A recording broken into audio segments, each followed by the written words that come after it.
Okay, here we are at the next episode of the Not Lame Experience. And as we do in every episode here at Pop Geek Heaven, we sort of troll through the past of Not Lame between the years of 1994 and 2010 when it was finished. And in that time, there were thousands and thousands and thousands and thousands and thousands of different power pop and melodic rock related releases that were carried on the website and in the mail order catalog. So I have picked out three from the past, almost randomly, and I'm always amazes me as I sort of reach into different boxes that I have and come up with consistently great releases. And such was the case here today, actually. I went literally randomly into three different boxes and found this in the S. We have the Supernaturals and It Doesn't Matter Anymore from 1997, and The Tories, which was going to elicit probably a big smile from a lot of you, their album Wonderful Life, and then a band from Indiana called Love Candy, who released two wonderful records. And so let's start actually talk about Love Candy here too. They had an album that came out in 1997, I believe it was called Sacrilegious. Sacrilegious. And this was the follow-up that came out 3-4 years later in 2000, self-titled record called Love Candy. I'll include some samples of these and links, most importantly, to the albums because they are available in download format. They are long out of print on CD, probably findable on gem.com. I recommend not this one. This is a good record, really good record, but their debut, Sacrilegious. Whoa, really fantastic, and they were a really good live band. I saw them once in Cincinnati, of all places, at a conference when they performed there. The leader is Stephen Bunny. I don't believe he's doing anything on the music front that I'm aware of. I was not able to find any information, and I lost touch with him sadly many years ago. But these were the Sacrilegious record was definitely one in the power pop world in the late 90s that most of us who were engaged in trying to find independent power pop were aware of, because this was one of the stronger self-released albums from that time. It was one that garnished a lot of really high praise, and I would encourage you to definitely dig into and explore the catalog of Love Candy, which unfortunately the catalog being two records. Next up, the Tories from Los Angeles. This was a band that had a lot of buzz in the mid late 90s, and there was a lot of high hopes for. I came across them early on, I think in 96, 97, when I got a a demo, a 5-song demo, if I recall correctly, from Steve Bertrand, who was the leader of the Tories.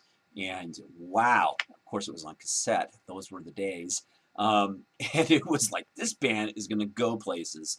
And the material was so strong, so mature, so self-assured, very Jellyfish-esque, no question about it. The band definitely drew a lot of inspiration from Jellyfish, the vocal arrangements, the impeccable pitch perfect melodies, and just massively hooky songs definitely ruled the day with the band.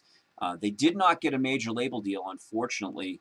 It just was hard to come by, and still surprised. It was a band that definitely should have been bigger than they ended up being.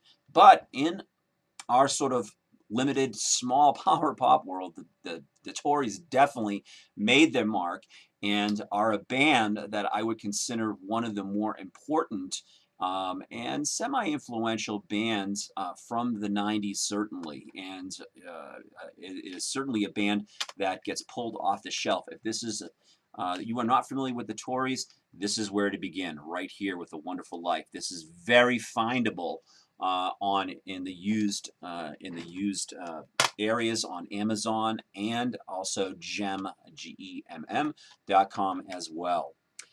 Last up for the show is the Supernaturals. This was a Scottish band that released 3 records between, I think it was the years 1997, which is when this one came out. This was their debut, and 2002. when they went out. I do not recommend that record. That was called What We Did Last Summer. That one's not so hot, but there are two records. This one, It Doesn't Matter Anymore, and the second one, Tune a Day, from 1998, the following year. Highly recommended. I'll try to include some links below and samples that you can check out for this band. They were Scottish, and they were very much part of a swell, a new breed that sort of washed up on the shores here in the United States for fans looking for power pop and melodic pop at that time. There were a lot of bands from the UK, Sweden, that were making very overtly pop music, along with the Laws and Cast. Boy, I'm trying to remember all the bands.